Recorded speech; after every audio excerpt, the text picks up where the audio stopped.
ready to go out. We're wearing red. Yeah, we're wearing red.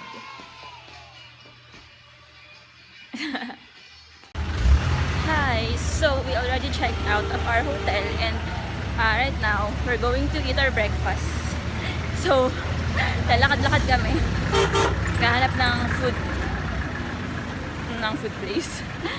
And yun, after that, we'll go to the Dangwa bus terminal because we're heading to flower farm na sinasabi ng taxi driver sa amin yesterday. So, we'll head there. As in, wala kaming matinong itinerary. Kung ano na lang yung maisipan. But anyway, yeah.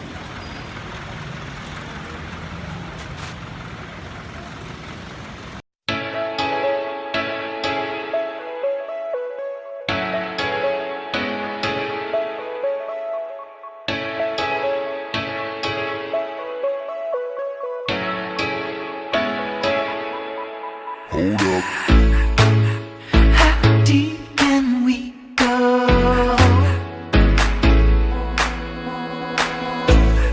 Okay, so we just arrived at Atok, Benguet. And we are gonna walk. Papunta sa Northern Blossom Flower Farm. Which is, malapit lang naman sa binabaan namin. Nag-CR lang kami.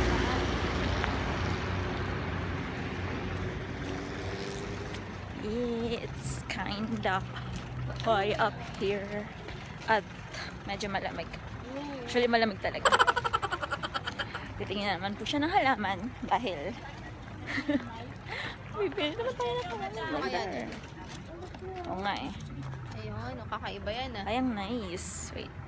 Magkano po dito? Ah?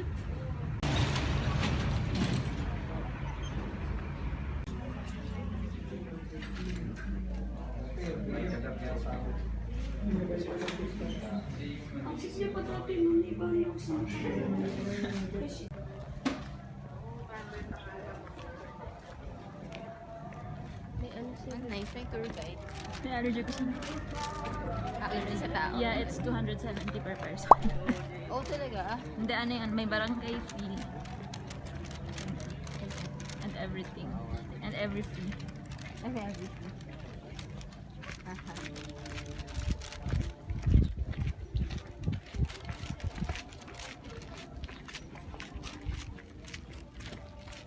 Ano sila ba? Cause you're pulling me straight down.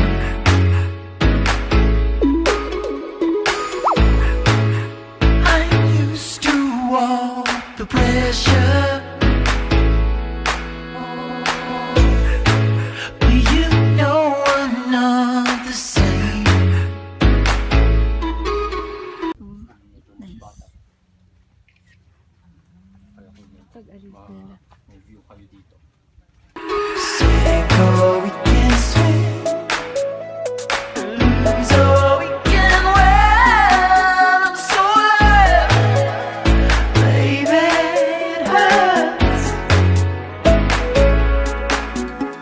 Forget about the end, we already gave in.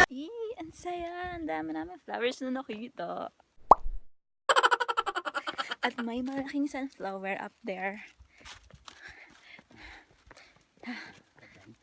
Yan na siya. Yan na siya. Magpapapicture na siya. Abe. Bebe. Ayan. Magandang spot dyan na mapapicture din ako. The one is a radish. Isang radish na nabulok na. Labanos. Ano yung dilaw yun? Di ba white yun? Baka nadilawan lang. Ano yung papa? Pakabay naman. Gamot yan, gamot yan. Oh, nice. Ganang texture nung ano. Yung nasa Pang loob. salad din yan. Kala ko salad din. Nagiging salad na lahat. Salad kasi lahat eh. Diba? Kanina, daming pang salad eh. Dapat pala kumuha tayo tig isa-isa ng ano. Nakabuo tayo. Nakabuo tayo ng salad.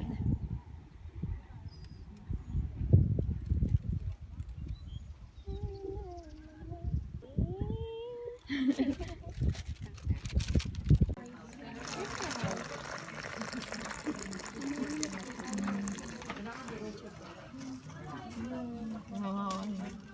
Init. Tampuno ng akin.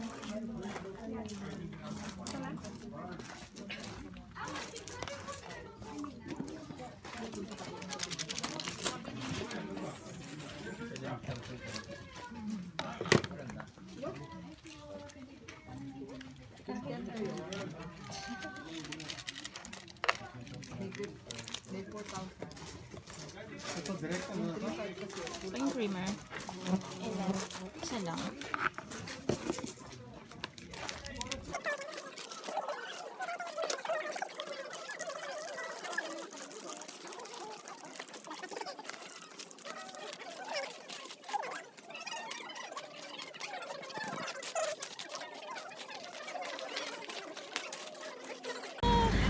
Ang laki niya, OMG!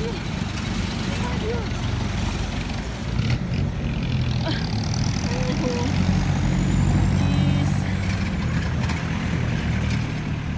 I'm so alive, baby, it hurts.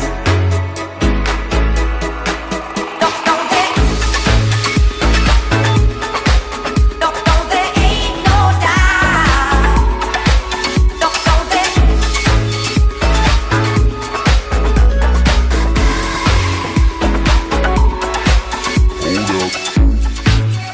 I took you in like a child.